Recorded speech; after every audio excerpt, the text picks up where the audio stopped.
الرحيم والعصر إن الإنسان لفي خسر إلا الذين آمنوا وعملوا الصالحات وتواصوا بالحق وتواصوا بالصبر صدق الله العظيم। কি বলেন, খুব বড় সূরা, কোরআনে কারীমের সর্বকনিষ্ঠ ছোট্ট একটি সূরা। বিপুল সংখ্যক মুফাসসিরিনে কেরাম এই সূরাটিকে মক্কি সূরা হিসেবে তারা গণ্য করেছেন। সূরাটির বৈশিষ্ট্য হচ্ছে কয়েকটি শব্দের মধ্যে আল্লাহ পাক এর অর্থ এবং ব্যাখ্যা এত বেশি, কয়েকটি শব্দের মধ্যে এই সূরাটি আল্লাহ নাজিল করেছেন, কিন্তু এর অর্থ আর ব্যাখ্যা এত বেশি যা দিয়ে একটা বিশাল গ্রন্থ রচনা হতে পারে। আমার তো মনে হয় যে সূরা ওয়াল আসর এটা যেন একটা ঝিনুকের মধ্যে আল্লাহ পাক আটলান্টিক মহাসাগর, প্রশান্ত মহাসাগর, সবগুলি মহাসাগর একটা ঝিনুকের মধ্যে আল্লাহ পুরি দিয়েছেন। মানুষের সাফল্য এবং কল্যাণ, তার ধ্বংস এবং সর্বনাশের পথ কোথায় তা এ কোরআন বলে দিয়েছে। সফলতা কিসে আসবে, ধ্বংস কিসে আসবে, এ কথা আল্লাহ কোরআনে বলে দিয়েছে। আমি আজকে এই সূরা বেছে নিলাম এই কারণে, আমরা চলছি ধ্বংসের দিকে। কোন দিকে যাচ্ছি বলেন না, কোন দিকে? আমার তো মনে হয় হেমিলেনের সেই বংশীবাদক যেন বাঁশি বাজিয়ে চলছে, আর গোটা জাতি তার পেছনে সমুদ্রে ডুবে মরার জন্য অগ্রসর হচ্ছে। বন্ধুগণ, আমি বলতে চাচ্ছি যে আজ আমরা সফলতা এবং ব্যর্থতা কিসে, লাভ আর ক্ষতি কিসে এটা বুঝতে পারছি না বলেই গোটা জাতির এই দুর্দিনে সূরা ওয়াল আসর এইটাই আমাদের আলোচনা করা উচিত বলে আমি মনে করি। এর মধ্যেই আল্লাহ পাক আমাদের লাভ, আমাদের ক্ষতি, আমাদের সাফল্য, আমাদের ব্যর্থতা এর মানদণ্ড নির্ণয় করে দিতে পারেন কে? কথা বোঝেন নাই? তাহলে বলেন না, কে দিতে পারেন? সেই আল্লাহ রাব্বুল আলামিন, তিনি কোরআনকে দিয়েছেন, এই সূরা তিনি নাজিল করেছেন। ইমাম শাফি রাহমাতুল্লাহ আলাইহি বলেছেন, লোকেরা যদি এই ছোট্ট সূরাটি উপরে চিন্তা ভাবনা করে তাহলে একটা মানুষের জন্য এই সূরাটাই তার হেদায়েতের জন্য যথেষ্ট হয়ে যেতে পারে, আর কিচ্ছু লাগে না। এই ছোট্ট সূরাটি একটা মানুষের সম্পূর্ণ হেদায়েত হওয়ার জন্য যথেষ্ট। আল্লাহ রাব্বুল আলামিন শুরু করছেন এভাবে, ওয়াল আসরি ইন্নাল ইনসানা লাফি খুসর। ওয়াল আসরি, আসরের আগে একটা অ আছে। আরবি গ্রামার অনুযায়ী এই অটা হচ্ছে ওয়াও কাসমিয়া, এটা হচ্ছে শপথ।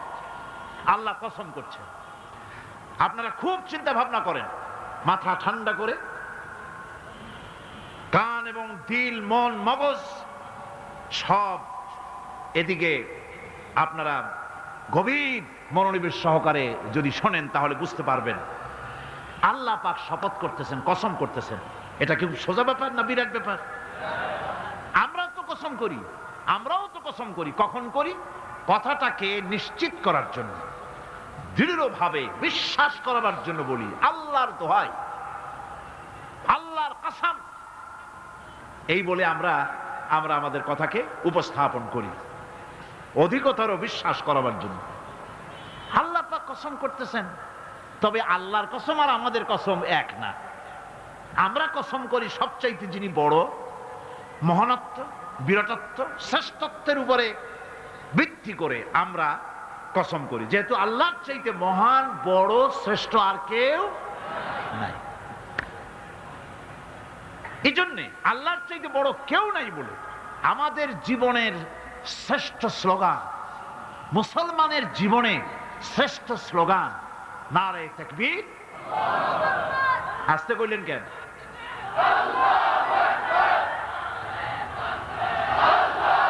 আল্লাহ হচ্ছেন বড়, তার থেকে বড় কেউ না। আমি চিন্তা করি মাঝে মধ্যে, কিছু মনে নেবেন না, আমি মাঝে মধ্যে চিন্তা করি যে সমস্ত রাজনৈতিক দলের লোকেরা মুসলমান, আর রাজনৈতিক মতপার্থক্য থাকতেই পারে, যে কোনো দল করতেই পারে, কিন্তু এমন রাজনৈতিক দল আমি কেন করব মুসলমান হয়ে যেই রাজনৈতিক দলের মিছিলে আর মিটিং এ আল্লাহু আকবার স্লোগান দেওয়া যাবে না। কারণ হচ্ছে আমি যখন দুনিয়া এসেছিলাম, আপনি যখন দুনিয়া এসেছিলেন, আপনার আমার কানে কি শোনানো হয়েছে কন্ত? আজান শোনানো হয়েছে। দুনিয়ায় এসে আমি প্রথম কি শুনেছি? আল্লাহু আকবার, এটাই শুনেছি। আজানের প্রথম শব্দ কি? নামাজের প্রথম শব্দ কি? ইকামতের প্রথম শব্দ কি? জানাজা, জীবনের শেষ নামাজ, এটার প্রথম শব্দ কি? এটা শেষ শব্দ কি? তাহলে এর সিগনিফিকেন্সটা কি? এর অর্থটা হচ্ছে আমার জন্ম থেকে মৃত্যু পর্যন্ত জীবনের সকল ক্ষেত্রে আমাকে বলতে হবে, স্বীকার করতে হবে, মানতে হবে, নিতান্ত গোলামের মতো মানতে হবে আল্লাহু আকবার। আল্লাহর চাইতে শ্রেষ্ঠ কেউ। আমরা কসম করি যেহেতু আল্লাহ বড়, তার বিরাটত্বের উপরে নির্ভর করে আমরা কসম করি, কিন্তু আল্লাহর চাইতে বড় তো কেউ নাই। উনি কসম যখন করবেন, উনি করবেন কিসের কসম? আমাদের কসম আর আল্লাহর কসম এক নয়। রব্বুল আলামিন যখন কসম করেন, তিনি তার কাছে বড়, তার চাইতে বড় কেউ নাই, শ্রেষ্ঠ কেউ নাই, মহান কেউ নাই। সেজন্য তিনি যে কসম করেন, যে কথা বলতে চান, ওই কথার সাথে, ওই বিষয়ের সাথে যার সম্পর্ক, যার সাযুজ্য আছে, সম্পৃক্ততা আছে, সিমিলারিটি আছে, তার কসম আল্লাহ পাক করেন।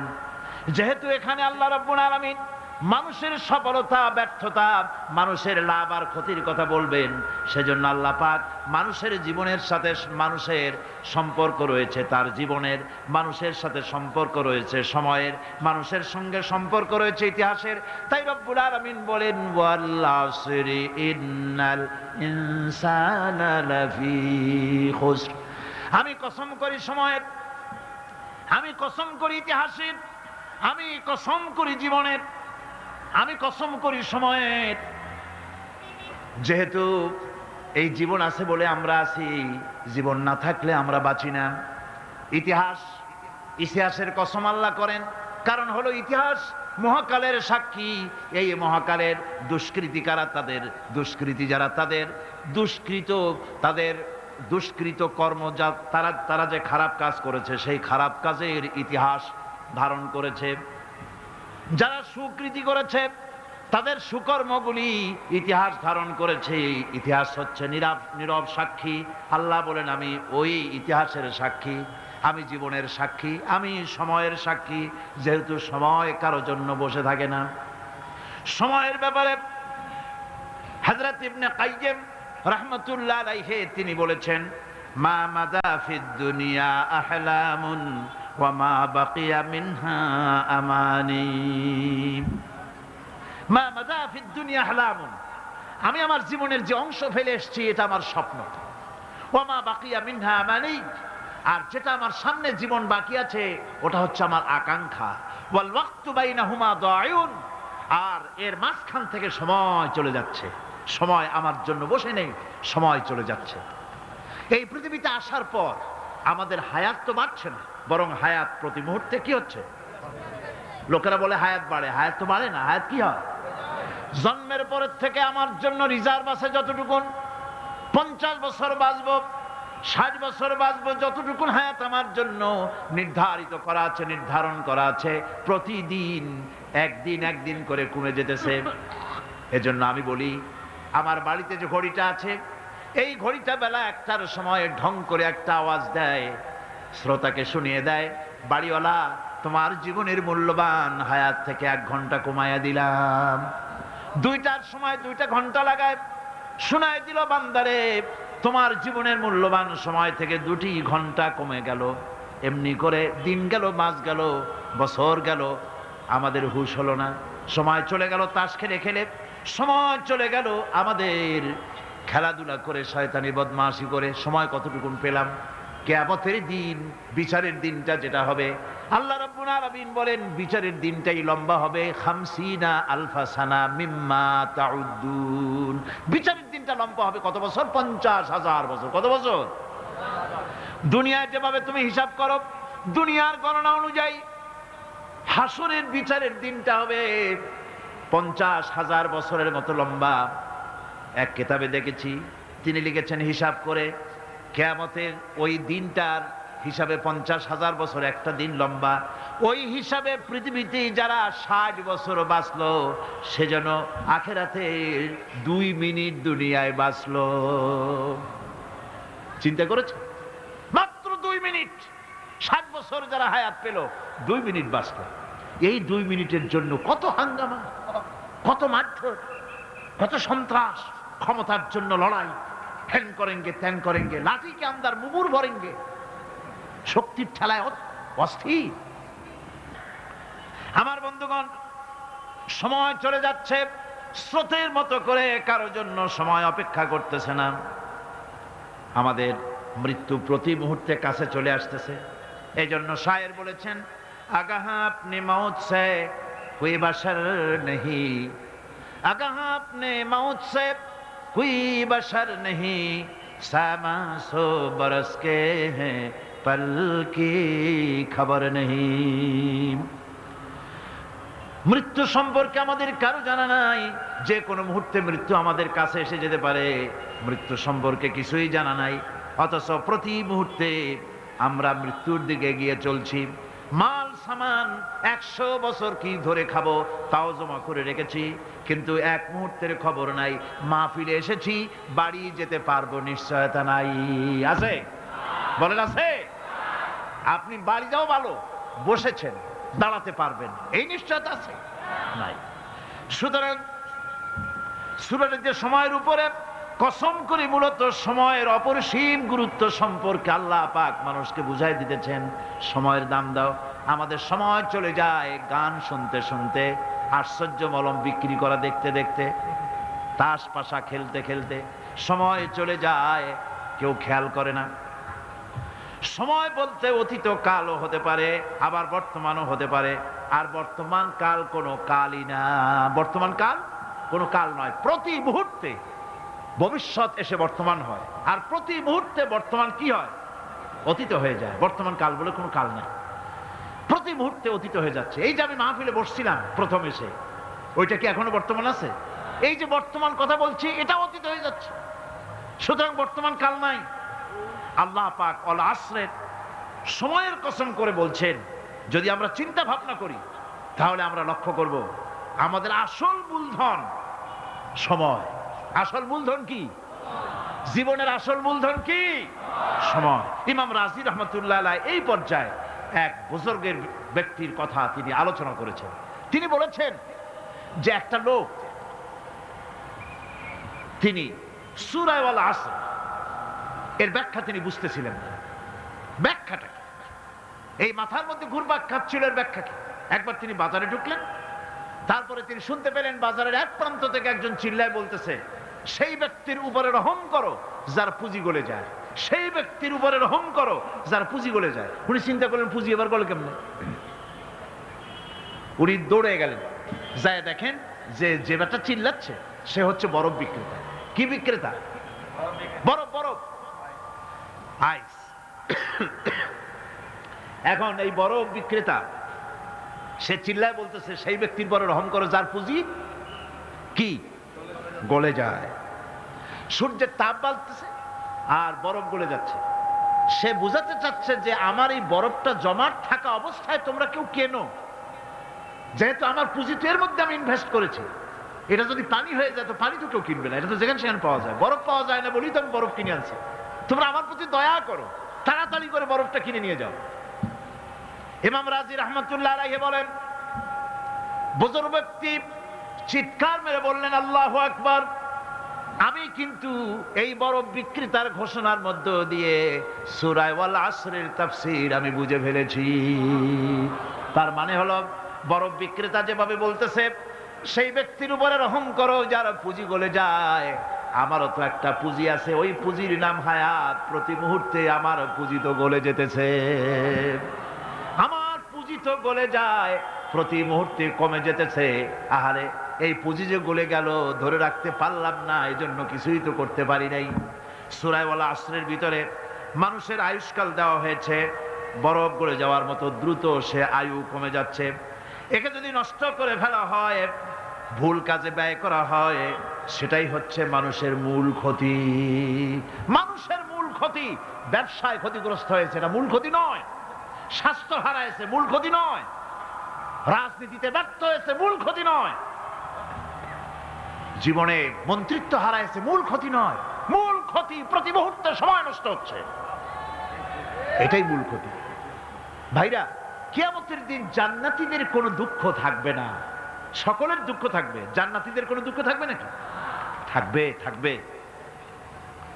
জান্নাতীদের মনের মধ্যে একটা দুঃখই থাকবে। ভালো করে শুনুন, জান্নাতীদের মনের মধ্যে একটা দুঃখই হবে। তারা মনে মনে চিন্তা করবেন, আফসোস করবেন, আহারে যদি দুনিয়ায় বসে অমুক সময় বাসে বসেছিলাম, আজে বাজে চিন্তা করেছি, বাড়ির ড্রয়িং রুমে একা একা বসে বসে আজে বাজে চিন্তা করেছি, অমুক অমুক সময় খেলাধুলায় কাটাইছি, এই সময়গুলিতে যদি সুবহানাল্লাহ, আলহামদুলিল্লাহ, লা ইলাহা ইল্লাল্লাহ, আল্লাহু আকবার, এই তাসবিহ যদি পড়তাম, জিকির আজগার করতাম, জান্নাতের ভিতরে আরো নিয়ামত লাভ করতে পারতাম। সময়টা তো কাজে লাগাইলাম না।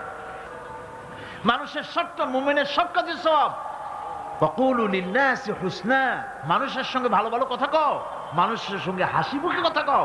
একজনের সাথে হাসি মুখে কথা বললেন, আপনার একটা সদকা দেওয়ার মতো সমান সব আমলনামায় লেখা হয়ে গেল। ভালো ভালো কাম করো। বন্ধুগণ, সময় দ্রুত গতিতে চলে যাচ্ছে, মানুষের জীবন ক্ষতিগ্রস্ত হচ্ছে। ক্ষতি থেকে বাঁচতে পারবে চারটা গুণ যার মধ্যে আছে, বাকি সব ক্ষতিগ্রস্ত হয়ে যাবে। আমার ভাইয়েরা, এই কথাগুলি বলে আল্লাহ পাক যেন এরকম একটা দৃষ্টান্ত দিলেন। আপনি যদি পরীক্ষার হলে গিয়া দেখেন, ছাত্ররা পরীক্ষা দিতেছে, পরীক্ষার জন্য নির্ধারিত সময় কতটুকুন? 3 ঘন্টা। 3 ঘন্টা, 3 ঘন্টা।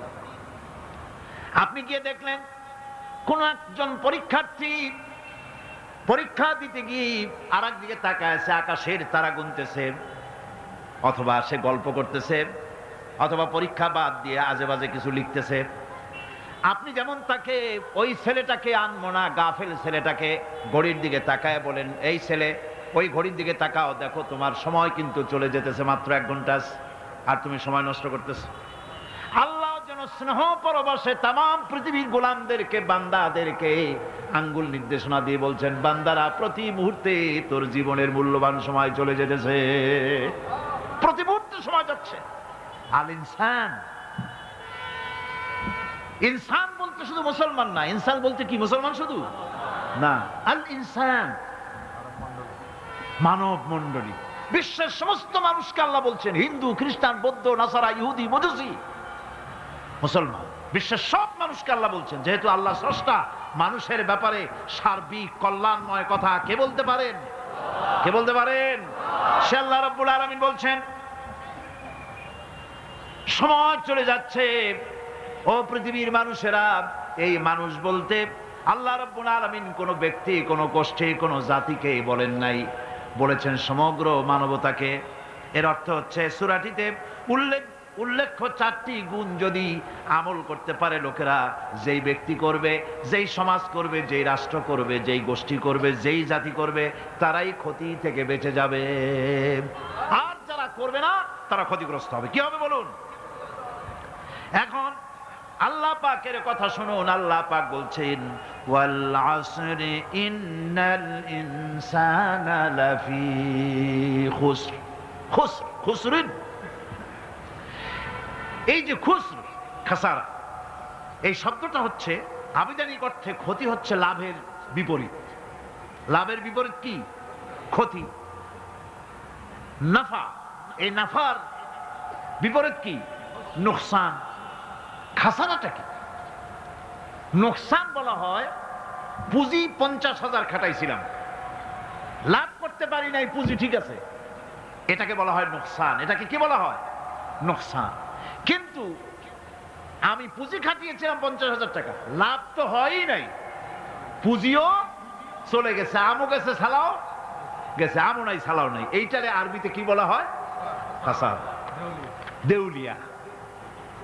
দেউলিয়া হয়ে গেছে। দেউলিয়াটা বোঝেন ভালো আপনারা, দেউলিয়া হয়ে গেছে। কোরআন লাভ বা সাফল্যের ধারণা যেমন নিছক পার্থিব নয়, সমৃদ্ধির কথা শুধু পার্থিব নয়, জন্ম থেকে শুরু করে মৃত্যু পর্যন্ত কোরআনের লাভের কথা যখন বলা হয় তখন জন্ম থেকে মৃত্যু পর্যন্ত, আখিরাত পর্যন্ত, কিয়ামত পর্যন্ত, ক্ষতিটাও জন্ম থেকে শুরু করে মৃত্যু পর্যন্ত, কিয়ামত পর্যন্ত ক্ষতিটাও। এই ক্ষতি থেকে বাঁচাবার জন্য কোরআনে কারিমে বিভিন্ন জায়গায় এই খাসারা শব্দ ব্যবহার করা হয়েছে। আল্লাহ রাব্বুল আলামিন বলছেন, ওয়ামান খাফফাত মাওয়াজিনুহু ফাউলাইকাল্লাযীনা খাসিরু আনফুসাহুম বিমা কানু বিআয়াতিনা ইয়াযলিমুন। যাদের পাল্লা ভারী হবে কিয়ামতে তারাই হবে সফলকাম, আর যাদের পাল্লা হালকা হবে, নেকির পাল্লা যাদের হালকা হবে তারা হবে ক্ষতিগ্রস্ত, তারা নিজেদের ক্ষতি নিজেরাই ক্ষতি সাধনকারী হবে কিয়ামতের দিন। কাজে মানুষের জীবনের সমুদয় কার্যাবলীর ভালো অংশ যদি খারাপ অংশের উপরে বিজয়ী হয়, তারপরে খারাপ অংশ পাওনাদারদের দিয়ে টিয়া, এরপরে যদি নেকি কিছু বাকি থাকে তাহলে বোঝা গেল লোকটা কিয়ামতে নাজাত পাবে। আর যদি ভালো কাজের উপরে খারাপ কাজ বিজয়ী হয়ে যায় আর সমস্ত পাওনাদারদেরকে পাওনা মিটাইয়া তারপরেও পাপ বাকি থেকে যায়, এক চাইতে খাসারা পৃথিবীতে, আকাশে, জমিনে কিছু আর হবে না। এর থেকে বাঁচার জন্য আল্লাহ পাক এই খাসারা থেকে বাঁচার জন্যই মানুষকে এই কথা বলছেন। এই কথাটি কোরআনে কারিমের অন্য একটি আয়াতে আরো সুন্দর করে বলা হয়েছে, যারা নাকি এই দুনিয়ার বুকে যারা নিজেদের পুঁজি খাটাইছে, জীবনের পুঁজি সুদ কামাইতে খাটালো, জীবনের পুঁজি খাটালো হারাম কামাইয়ের ভিতরে, অন্যায় কাজের ভিতরে, যারা জীবনের পুঁজিকে আল্লাহর দ্বীনের কাজে লাগাতে পারে নাই, তাদের সম্পর্কে বলা হচ্ছে খাসিরাদ দুনিয়া ওয়াল আখিরাতা যালিকা হুয়াল খুসরানুল মুবিন। খাসিরাদ দুনিয়া ওয়াল আখিরাত, দুনিয়াও ক্ষতিগ্রস্ত, আখিরাতেও ক্ষতিগ্রস্ত। এটা হচ্ছে তার জন্য সুস্পষ্ট ক্ষতি, এর থেকে বড় ক্ষতি আর কিছুই হতে পারে না। আল্লাহ পাক কোরআনে কারীমে অন্যত্র বলেছেন, ওয়ানুনাজ্জিলু মিনাল কুরআনি মা হুয়া শিফাউন ওয়া রাহমাতুন লিল মুমিনিন ওয়া লা ইয়াজিদু যালিমিনা ইল্লা খাসারা।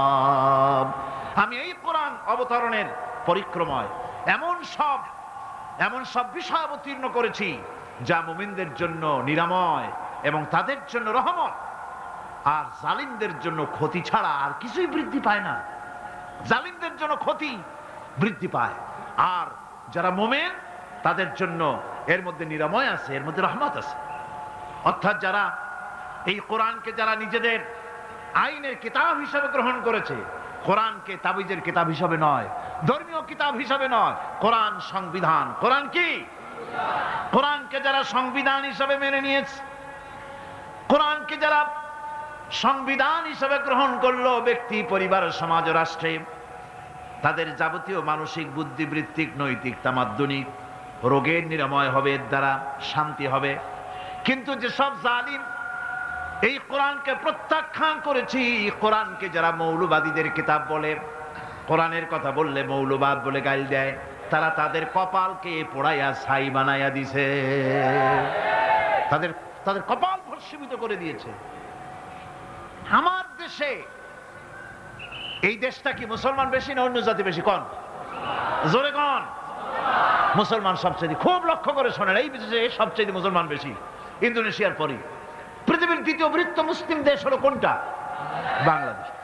এই দেশে ইসলামরে যত গালি দেওয়া হয়েছে, কোরআনকে যত গালি দেওয়া হয়েছে, আলেমদেরকে যত গালি দেওয়া হয়েছে, রাসূলুল্লাহকে যত গালি দেওয়া হয়েছে, ইসলামী আদর্শকে যত গালি দেওয়া হয়েছে, পৃথিবীতে কোন দেশে এইভাবে ইসলামকে গালি দেওয়া কোথাও হয় নাই।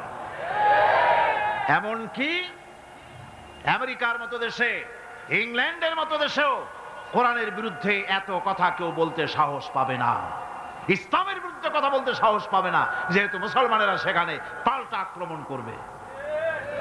আজ আমার দেশে মুসলমানের ঘরের সন্তান হইয়া ইসলামের বিরুদ্ধে তারা বক্তব্য রাখে। মৌলবাদ জিকির উঠে গেছে। আমেরিকার প্রেসিডেন্টরা যখন শপথ নেন, প্রেসিডেন্ট হিসাবে ওথ নেন, বাইবেলের উপরে হাত রাখেন আর বলেন, এই মহাগ্রন্থকে স্পর্শ করে শপথ নিচ্ছি, আমি আমার চিন্তা চেতনা আমার মেধা, আমার প্রজ্ঞা, সবটা আমার জাতি, আমার দেশকে উন্নয়নের জন্য, এর সমৃদ্ধির জন্য, এর সংরক্ষণের জন্য আমি আমার জীবনকে উৎসর্গ করব। বাইবেলের উপরে স্পর্শ করে এই শপথ তারা নেন। আমার দেশের প্রেসিডেন্ট, প্রধানমন্ত্রী শপথ নেওয়ার সময় কোরআন শরীফের উপরে হাত রাখে যদি, তাহলে বলা হবে বেচারা মৌলবাদী হয়ে গেছে। এটা করা যাবে না। আর যদি কেউ করে সামান্য কিছু, কোরআন না, যদি তসবিহ নিয়েও আসে, তাহলে বুঝতে হবে জাতির সাথে একটা প্রতারণা ছাড়া আর কিছুই না।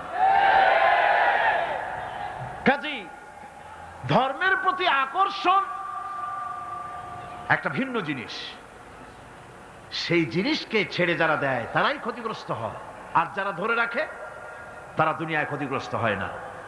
আল্লাহ পাক এখানে রাসূল করিম সাল্লাল্লাহু আলাইহি ওয়াসাল্লামের একটি হাদিস প্রণিধানযোগ্য কোরআনের ব্যাপারে। হুজুর বলেছেন, আল কোরআন হুজ্জাতুন লাকা ওয়া আলাইকা। এই কোরআন হয় তোমার পক্ষের সাক্ষী, না হয় এই কোরআন তোমার বিপক্ষের সাক্ষী। কিয়ামতে এই কোরআন হয় তোমার পক্ষে কাজ করবে, নতুবা এই কোরআন তোমার বিপক্ষে কাজ করবে। দুই অবস্থা থেকে খালি হবে না। হয় কোরআন তোমার পক্ষে সাক্ষী দেবে, না হয় আমরা কি চাই? কিয়ামতে কি চাই?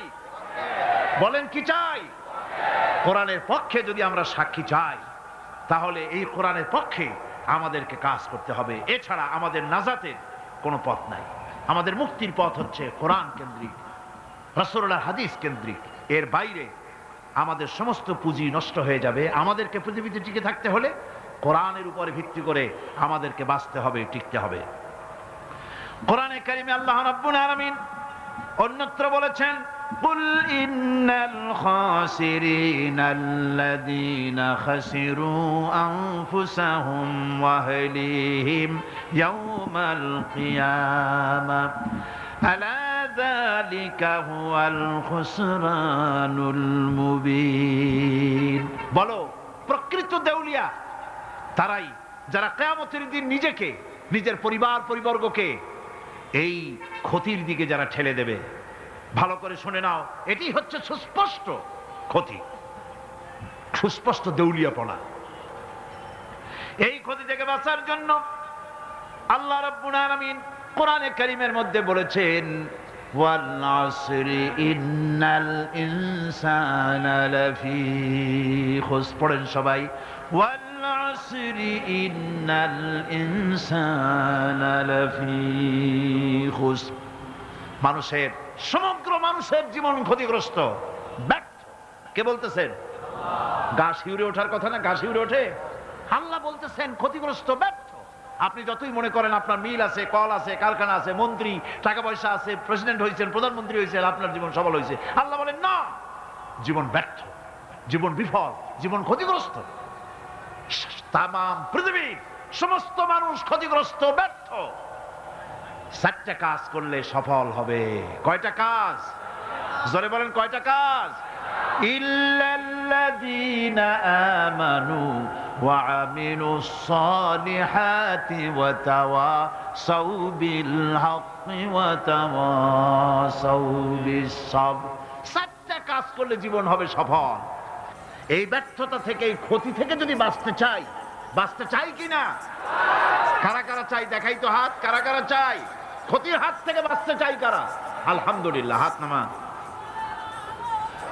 ক্ষতির হাত থেকে যারা বাঁচতে চান, আল্লাহ রাব্বুল আলামিন তাদের জন্য ফর্মুলা পেশ করেছেন, ইল্লাল্লাযীনা আমানু ওয়া আমিলুস সালিহাতি ওয়া তাওয়াসাউ বিল হাক্কি ওয়া তাওয়াসাউ বিস সাবর।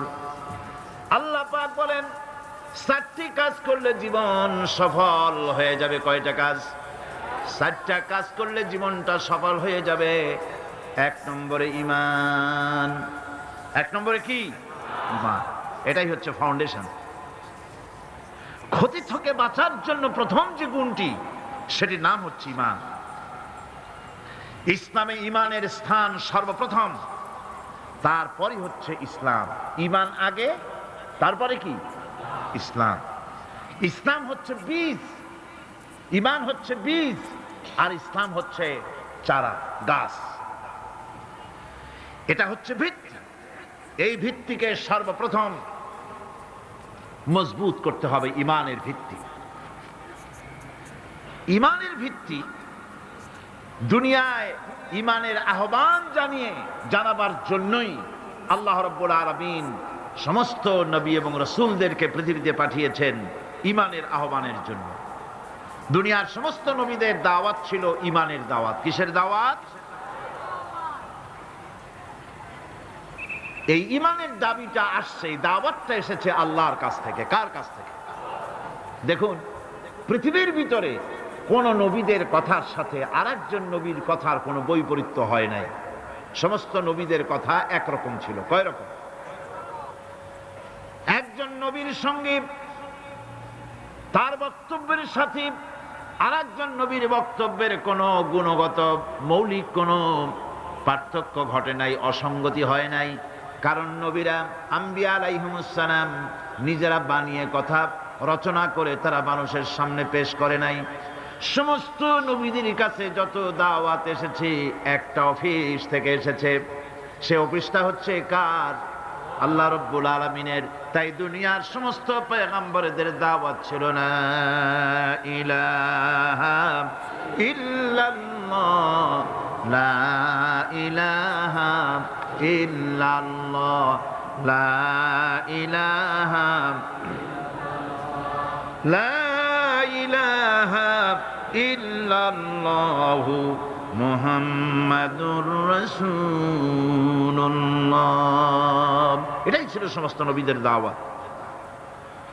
কোরআনে কারীম তার ধারক এবং বাহক সম্পর্কে বলে যে তিনি যে দাওয়াত দিয়েছেন সে দাওয়াতটা হলো ঈমানের দাওয়াত। আমাদের নবী তিনি এসে যে দাওয়াত দিয়েছেন সে দাওয়াতটা কিসের?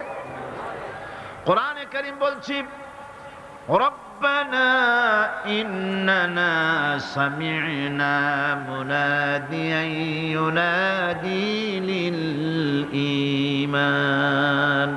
হে আমাদের রব, নিশ্চয়ই আমরা এমন একজন আহ্বায়কের আহ্বান শুনেছি যিনি আমাদেরকে ঈমানের দাওয়াত দিয়েছেন। এমন কোন পয়গম্বর নাই দুনিয়ায় যিনি ঈমানের দাওয়াত দেন নাই।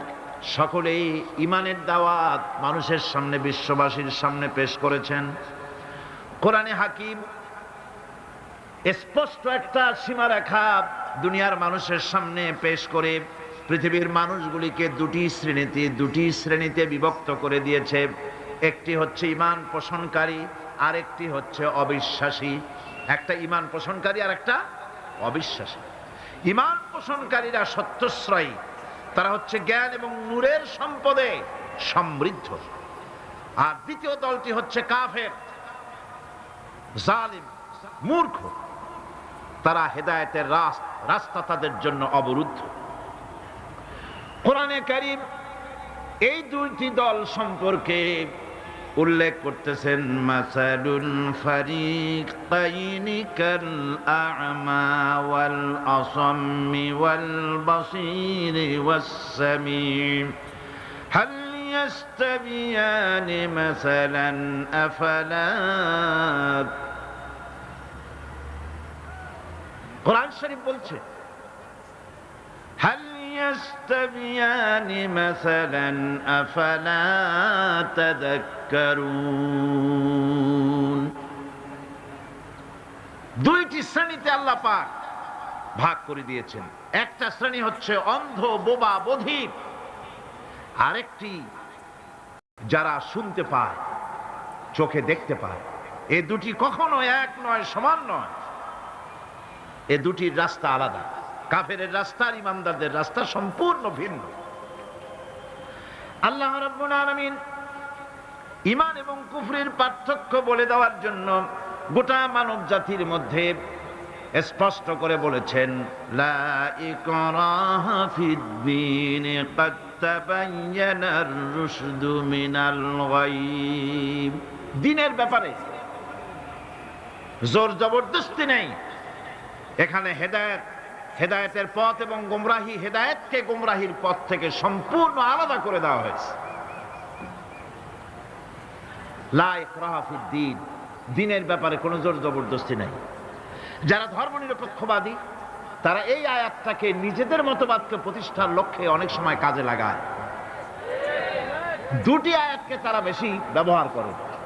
একটা হচ্ছে লাকুম দীনুকুম ওলিয়া দিন, আর একটা হচ্ছে লা ইকরাহা ফিদ্দিন। এই দুইটি আয়াতকে ধর্ম নিরপেক্ষবাদীরা ব্যবহার করে। এই দুটির কোনটি তাদের আদর্শকে বোঝাবার লক্ষ্যে ব্যবহারের কোনো সুযোগ নাই। লা ইকরাহা ফিদ্দিন, ধর্মের ব্যাপারে কোনো বাড়াবাড়ি নাই, জোর জবরদস্তি নাই। এ কথা বলা হয়েছে এই কারণে যে কোন বিধর্মীকে, অমুসলিমকে ভয় দেখিয়ে, লোভ দেখিয়ে অথবা কোন ক্রমে কোন প্রকার চাপ সৃষ্টি করে তাকে মুসলমান বানানো যাবে না। এমনকি সূরা তওবার মধ্যে এসেছে, যুদ্ধ চলাকালীন সময়, জিহাদ চলাকালীন সময় কোন অমুসলিম যদি ইসলাম জানার জন্য তোমাদের তাঁবুতে আসে, তাহলে তুমি তাকে ইসলাম বুঝাও। ইসলাম শোনার পরে যদি মেনে নেয় ভালো কথা, আর যদি না মানে তাকে তার তাঁবু পর্যন্ত ফিরে যেতে দাও। মাঝপথে তাকে আক্রমণ করা যাবে না। ধর্মের ব্যাপারে কোনো বাড়াবাড়ি নাই, লা ইকরাহা ফিদ্দিন। এর দ্বারা ধর্ম নিরপেক্ষতার কোনো কথা বোঝানো হয়নি। আর লাকুম দীনুকুম ওয়ালিয়া দিন, এটা ছিল কাফেরদের সেই বক্তব্যের প্রেক্ষিতে যেখানে কাফেররা বলেছিল মুহাম্মদ সাল্লাল্লাহু আলাইহি ওয়াসাল্লাম, আসুন আমরা এক কাজ করি, সেটা হলো ধর্ম নিয়ে আমাদের মধ্যে যে বাকবিতণ্ডা হচ্ছে, আমরা ধর্মকে 50-50 ভাগ করে নিই। কিছুদিন আমরা গিয়া আপনার আল্লাহরে সেজদা দেই, আর কিছুদিন আপনারা আমাদের মূর্তিগুলিকে প্রণাম করুন। এই প্রস্তাব যখন রাখল, আল্লাহ রাব্বুল আলামিন সূরা কাফিরুন অবতীর্ণ করে দিলেন, কুল ইয়া আইয়ুহাল কাফিরুন লা আ'বুদু মা তা'বুদুন। হে কাফেরেরা, হে অবিশ্বাসীরা, নবী আপনি বলুন, হে অবিশ্বাসীরা, তোমরা যার ইবাদত করো আমরা তার ইবাদত করি না, আবার আমরা যার ইবাদত করি তোমরাও তার ইবাদত করো না। সুতরাং লাকুম দীনুকুম ওয়ালিয়া দীন, সুতরাং তোমাদের দিন তোমাদের জন্য, আমাদের দিন আমাদের জন্য। এখানে নিরপেক্ষতার কথা বলা হয় না, এখানে পক্ষের কথা বলা হয়েছে। কিসের পক্ষ? ধর্মের পক্ষ। কিসের পক্ষ? হিন্দু, খ্রিস্টান, বৌদ্ধ, তোমরা তোমাদের ধর্মের পক্ষে থাকো। মুসলমান, তোমরা তোমাদের ধর্মের পক্ষে থাকো। ধর্মের ব্যাপারে নিরপেক্ষ হওয়ার কোনো সুযোগ নাই। আছে নাকি সুযোগ? আমি পার্লামেন্টে বলেছি এই কথা, যে একটা ধর্মের উপরে বিশ্বাস করে নিজেকে একটা ধর্মের পক্ষের ব্যক্তি হিসাবে ঘোষণা করে কেউ বলছে, দাবি করছে আমি হিন্দু, কেউ বলছে আমি বৌদ্ধ, কেউ বলছে আমি খ্রিস্টান, কেউ বলছে আমি মুসলমান। নিজেকে একটা ধর্মের বিশ্বাসী ঘোষণা করার পর আমি ধর্ম নিরপেক্ষ, এই কথাটা মিথ্যা, বানোয়াট, জালিয়াতি, প্রতারণা, মুনাফিক। কোন ধর্মের অনুসারী ব্যক্তি ধর্ম নিরপেক্ষ হতে পারে না। কেবলমাত্র নাস্তিক, যারা আল্লাহরে মানে না, আল্লাহকে স্বীকার করে না, ওরা বলতে পারে আমরা ধর্ম নিরপেক্ষ, ধর্মের ব্যাপারে আমরা নিরপেক্ষ, গুলো মানি না, বিশ্বাস করি না। কিন্তু যারা ধর্মে মানে, সেদের যে ধর্মেরই হোক না কেন, সে ব্যক্তি ধর্ম নিরপেক্ষ যদি দাবি করে, এটা মিথ্যে কথা, এটা মুনাফিকি ছাড়া আর কিছু হতে পারে না। মুসলমানকে, যে কোনো জাতিকে যে ধর্মে আছে ধর্মের পক্ষে থাকার কথাই বলা হয়েছে। এখন আমি বলতেছিলাম ইমানের কথা। ইমান আগে আনতে হবে। ইমান সম্পর্কে আল্লাহ রাব্বুল আলামিন বলতেছেন, ইমান হলো আগে, তারপরে ইসলাম। আবার ইমান আনার আগে আবার কুফরি একটা শব্দ আছে, সেটা হলো ফামান ইয়াকফুর বিত-তাগুতি ওয়া ইউমিন বিল্লাহি ফাকাদ ইসতামসাকা বিল উরওয়াতিল উসকা লা ইনফিসামা লাহা ওয়াল্লাহু সামিউন আলীম। ফামান ইয়াকফুর বিত্তাগুত, যে ব্যক্তি তাগুতকে অস্বীকার করেছে, সর্বপ্রথম তাগুতকে অস্বীকার করতে হবে। ওয়া ইউমিন বিল্লাহ, আর এরপরে আল্লাহর উপরে যে ঈমান আনলো, ফাকাদ ইসতামসাকা বিল উরওয়াতিল উসকা, সেমন এক শক্ত অবলম্বন ধারণ করলো যা তাকে কোনো কিছুই বিচ্ছিন্ন করবে না, ধ্বংস করে দেবে না। সুবহানাল্লাহ। এখন সত্যিকারের ঈমানদারের পরিচয়টা কি? কোরআনে কারীম সত্যিকারের ঈমানদারের পরিচয় এভাবে পেশ করতেছে, ইন্নামাল মুমিনুনা আল্লাযীনা আমানু বিল্লাহি ওয়া রাসূলিহি সুম্মা লাম ইয়ারতাবু وجاهدوا بأموالهم وأنفسهم في سبيل الله أولئك هم الصادقون। ঈমানের দাবিতে সত্যবাদী কারা? ইন্নামাল মুমিনুনা আল্লাযীনা আমানু বিল্লাহি ওয়া রাসূলিহি, সত্যিকারের মুমিন তো তারা যারা নাকি ঈমান এনেছে আল্লাহর উপর এবং রাসূলের উপরে। এই ঈমান আনার পর সুম্মা লাম ইয়ারতাবু, এরপরে কোনো সন্দেহে সে নিপতিত হয় নাই, কোনো সন্দেহ তার মনের মধ্যে জায়গা পায় নাই, আর সে আল্লাহর রাস্তায় জিহাদ করেছে মাল দিয়ে, জান দিয়ে। উলাইকা হুমুস সাদিকুন, এরাই হলো ঈমানের দাবিতে সত্যবাদী। সুম্মা লাম ইয়ারতাবু, অথবা এক বিন্দু সন্দেহ মনের মধ্যে জায়গা দেয় নাই, অর্থাৎ ঈমান আনছি কার উপরে? আল্লাহর উপরে। কার উপরে? আর তার রাসূলের উপরে। আল্লাহ এবং রাসূলের উপরে ঈমান আনার পর যারা আল্লাহ এবং রাসূলের বিধান জীবনের সকল ক্ষেত্রে মানতে পারে নাই, তারাই সন্দেহে নিপতিত হয়েছে। কথা বুঝতে পেরেছেন? তাদের সন্দেহ এই কোরআন মানুষের জীবন, তার সম্পদ, তার রাজনীতি, তার অর্থনীতি পরিচালনা করতে পারে না। সেই জন্য ধর্মের ব্যাপারে কোরআন মানি, ধর্মের ব্যাপারে নামাজ আর রোজা মানি, কিন্তু রাজনীতিতে ধর্ম মানি না। এটাই হলো সন্দেহ। এটাই কি? সন্দেহ, অবিশ্বাস। জীবনকে তারা দুইটা ভাগ করেছে, এক ভাগ রাজনীতির জন্য, আর এক ভাগ কিসের জন্য? ধর্মের জন্য। জীবনকে ভাবে দুইটা ভাগ করার কোন অধিকার দেওয়া হয় নাই। যারাই মুখে উচ্চারণ করেছে লা ইলাহা ইল্লাল্লাহু মুহাম্মাদুর রাসূলুল্লাহ, জোরে সরে পড়েন লা ইলাহা ইল্লাল্লাহু মুহাম্মাদুর রাসূলুল্লাহ। যারা জীবনকে, যারা নাকি ঈমান এনেছে, কালেমা বিশ্বাস করেছে, আল্লাহ এবং রাসূলের প্রতি ঈমান এনেছে, জীবনকে দুইটা ভাগ করার কোনো অধিকার নাই। যার কথা মতো নামাজ পড়ব, তার কথা মতোই রাজনীতি করব। যার কথা মতো হজ করব, যাকাত দিব, তার কথা মতো পার্লামেন্ট চালাবো। যার কথা মতো হজ করব, যাকাত দিব, সেজদা দিব, তার কথা মতোই বঙ্গভবন আর সেক্রেটারিয়েট চালাবো।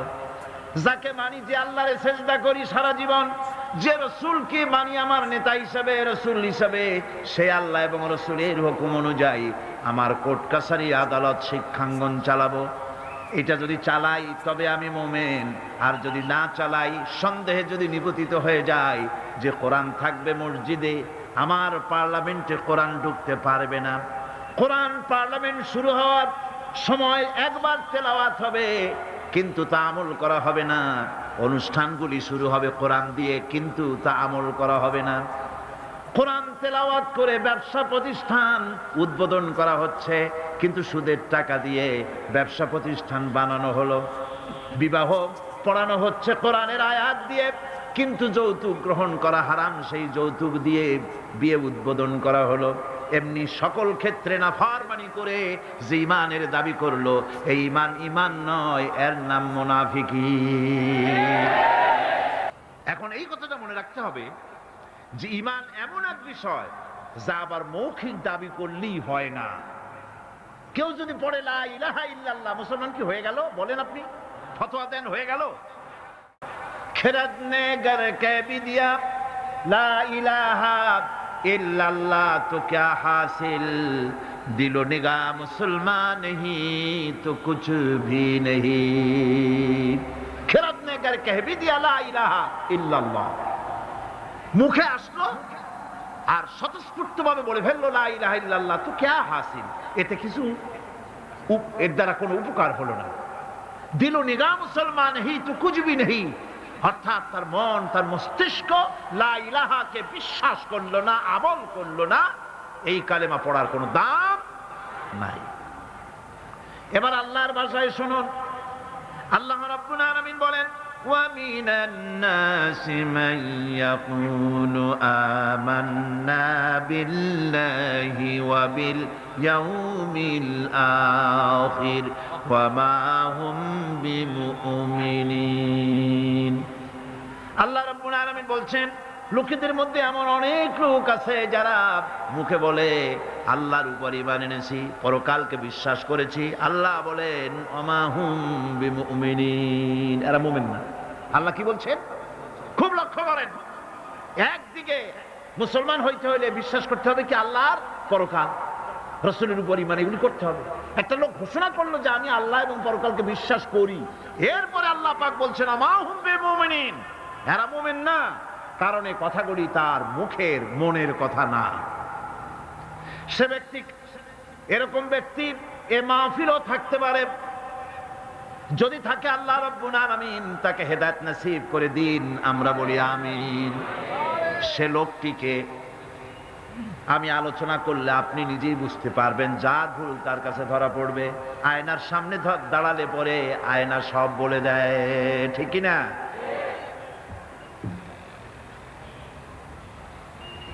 সেই ব্যক্তি, যে ব্যক্তি নাকি কালেমা পড়ে নামাজ পড়ে, আবার ব্যবসায়ী হলে ওজনে কম দেয়, খাদ্যে ভেজাল দেয়, মানুষের সঙ্গে প্রতারণা করে, টাকা নিয়ে ফেরত দেয় না, ওয়াদা খেলাপ করে, চুরি করে, ডাকাতি করে, জেনা করে, সুদ ভিত্তিক ব্যাংকের থেকে টাকা তুলে ব্যবসা করে, সুদের ব্যবসা করে, ঘুষ দেয়, জেনা করে, আর একদিকে নামাজ পড়ে, সময় হলে আবার হজ করে আসে। এই ধরনের মানুষগুলি ইহরামের কাপড় পরে হজের নিয়ত করে জিদ্দায় পা রেখে যখন বলে লাব্বাইক আল্লাহুম্মা লাব্বাইক লাব্বাইক লা শারীকা লাক লাব্বাইক ইন্নাল হামদা ওয়ান নি'মাতা লাক ওয়াল মুলক লা শারীকা লাক লাব্বাইক আল্লাহুম্মা লাব্বাইক, আয় আল্লাহ প্রভু হাজির, প্রভু আমি হাজির, হে আমার রব তোমার গোলাম হাজির। বান্দা বলে আয় আল্লাহ গোলাম হাজির, গায়েব থেকে আওয়াজ আসে, আল্লাহর পক্ষ থেকে বলা হয় লা লাব্বাইকা ওয়ালা সাদাইক। বান্দা বলছে আমি উপস্থিত মাবুদ, আর মাবুদ বলছে আমি তোমার উপস্থিতিকে গ্রহণ করলাম না। তুই বলছো হাজির, আমি বলছি তুমি অনুপস্থিত, তোমার উপস্থিতি আমি গ্রহণ করলাম না।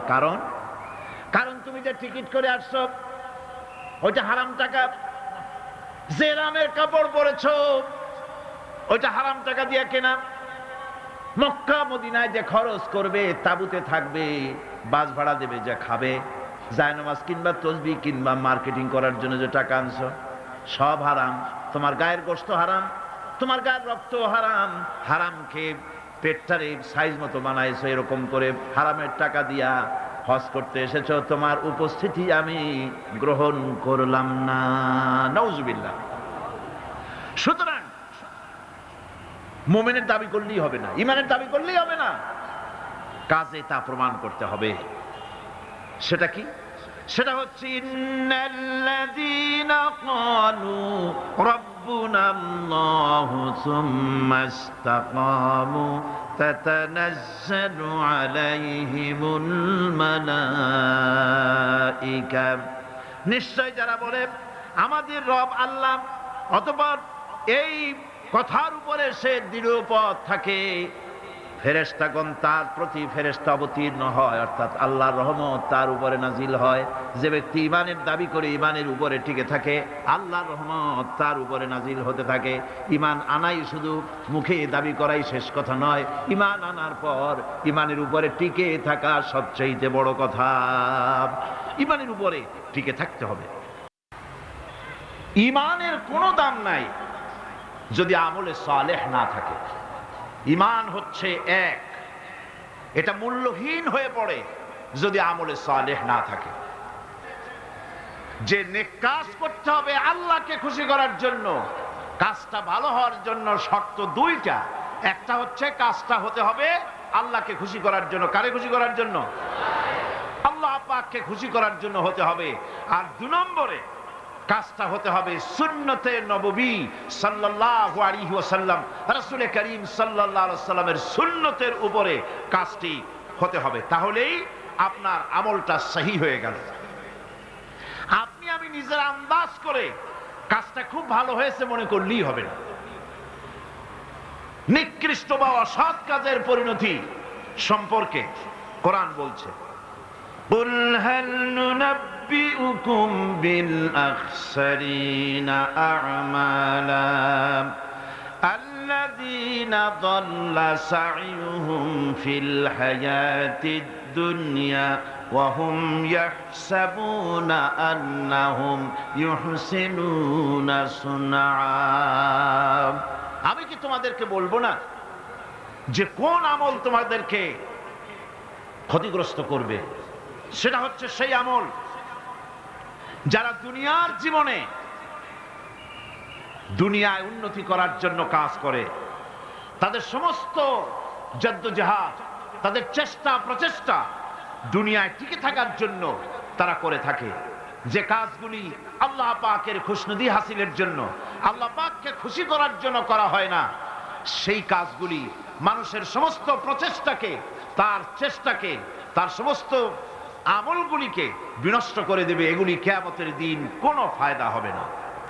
যারা দিনদার, পরহেজগার, ইমানদার, সৎকর্মশীল, আল্লাহ তাদের ব্যাপারে কি করে শোনেন, ইন্নাল্লাযীনা আমানু ওয়া আমিলুস সালিহাতি সায়াজআলু লাহুমুর রাহমানু উদ্দা।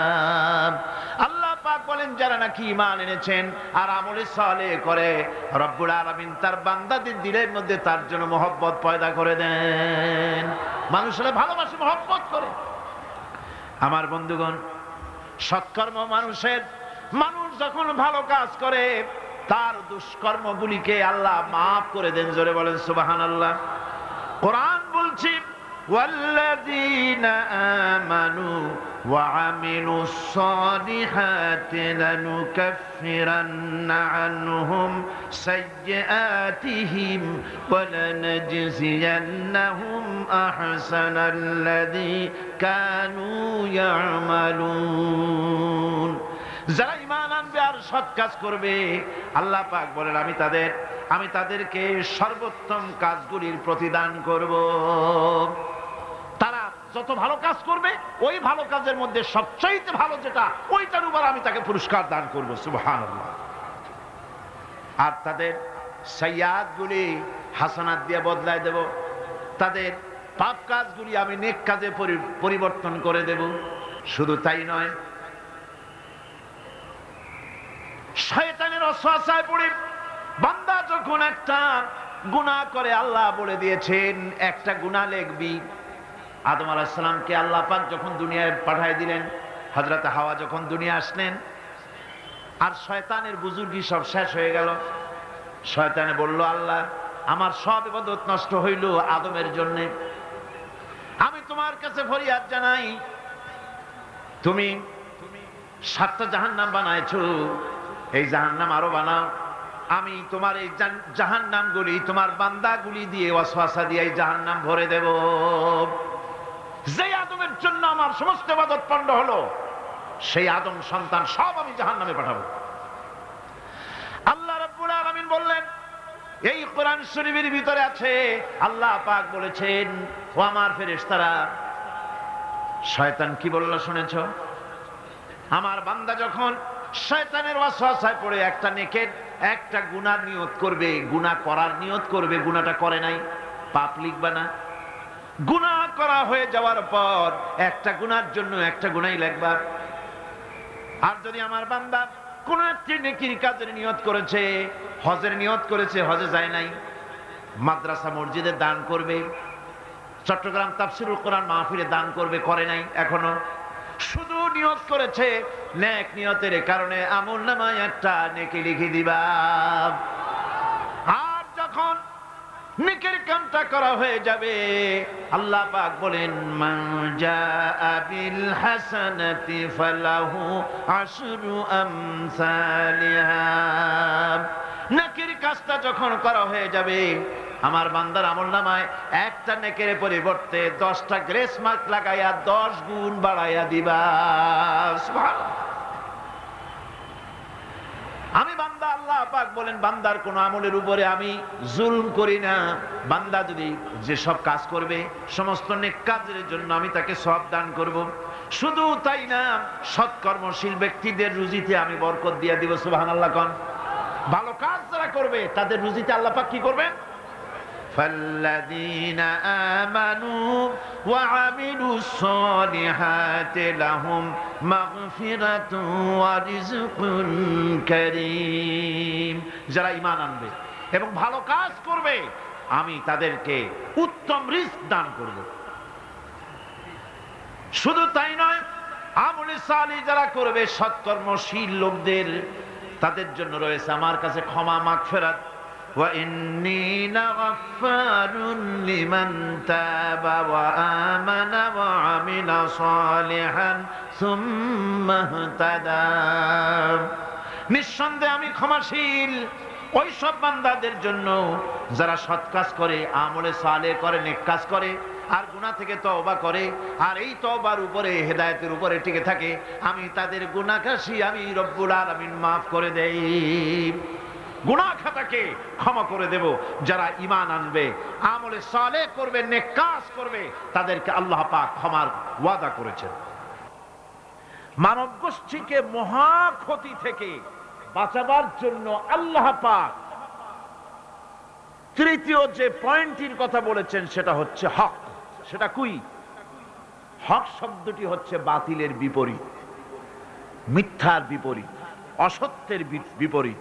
শব্দটি কি? হক। এর অর্থ হচ্ছে সঠিক, নির্ভুল, সত্য, ন্যায়, ইনসাফ ইত্যাদি এই কথার মধ্যে এসে যায়। এর মধ্যে আল্লাহর হক এবং বান্দার হক এসে যায়।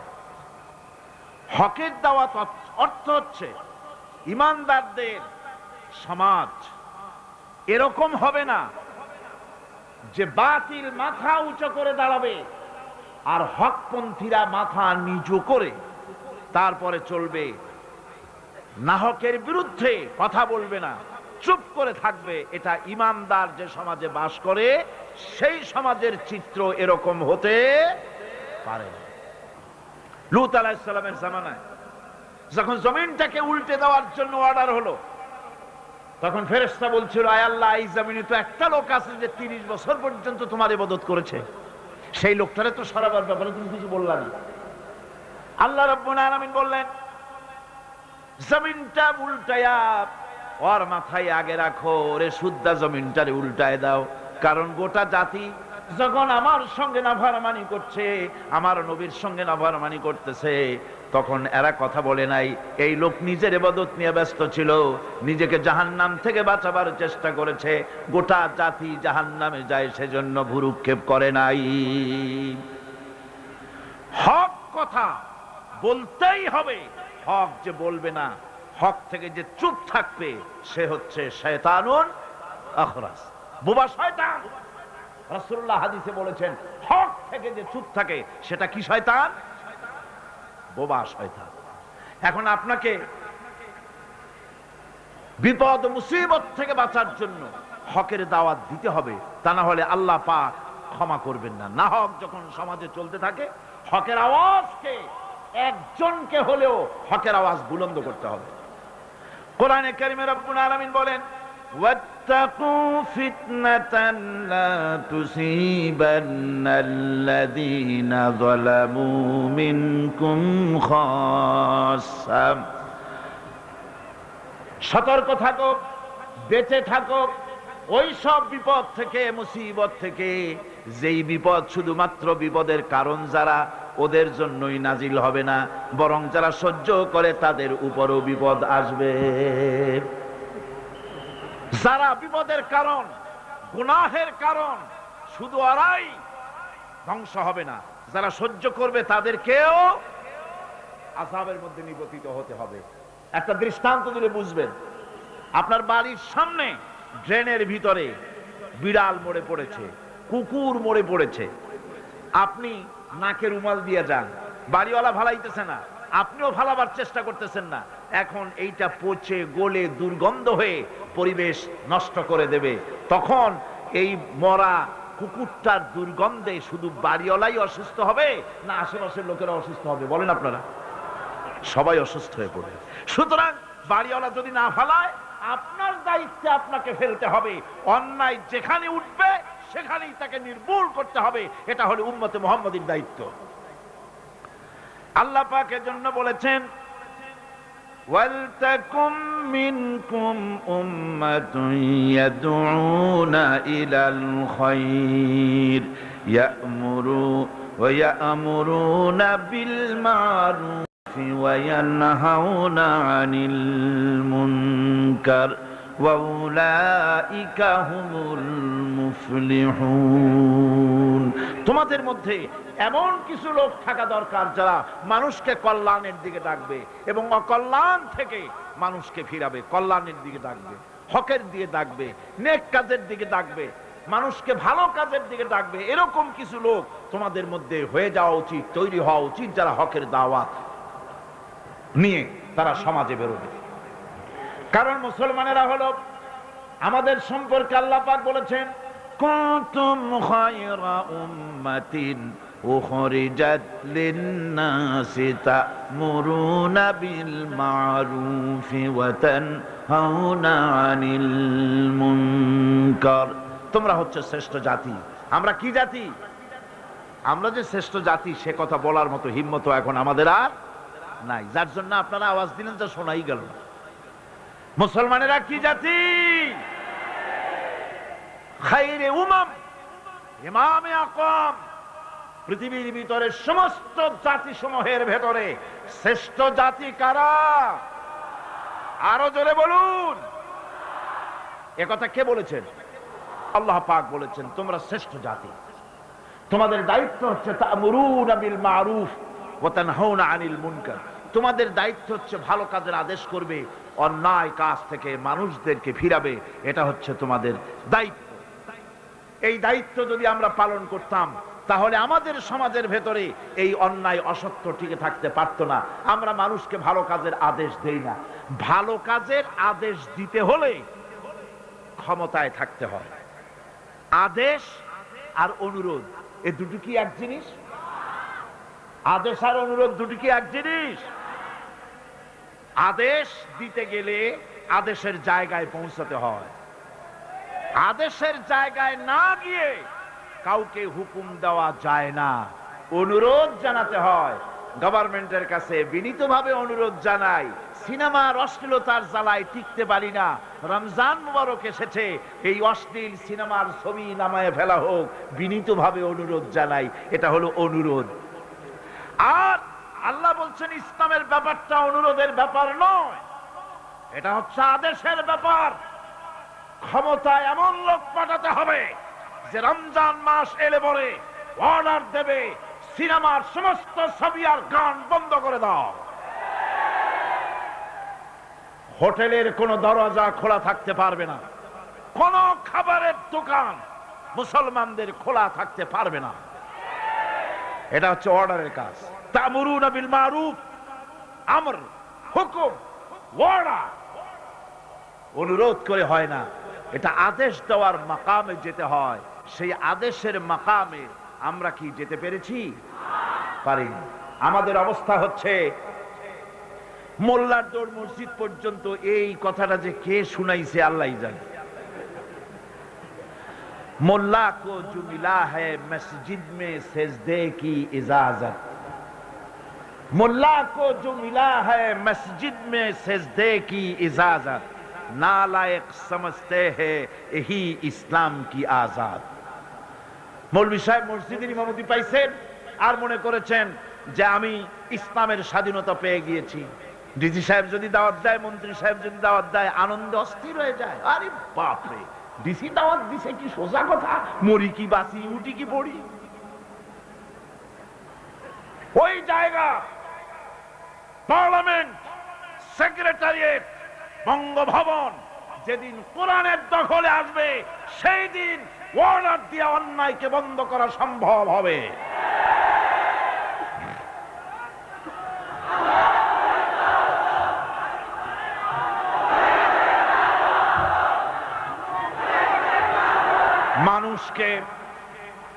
মানুষকে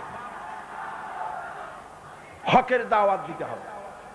আল্লাহ রাব্বুল আলামিন বলেন, وَمَنْ أَحْسَنُ قَوْلًا مِّمَّنْ دَعَا إِلَى اللَّهِ وَعَمِلَ صَالِحًا وَقَالَ إِنَّنِي مِنَ الْمُسْلِمِينَ وَمَنْ أَحْسَنُ قَوْلًا مِّمَّنْ دَعَا إِلَى اللَّهِ, ওর থেকে ভালো কথা আর কার হতে পারে যে ব্যক্তি মানুষকে আল্লাহর দিকে ডাকে। সুবহানাল্লাহ বলেন, সুবহানাল্লাহ বলেন।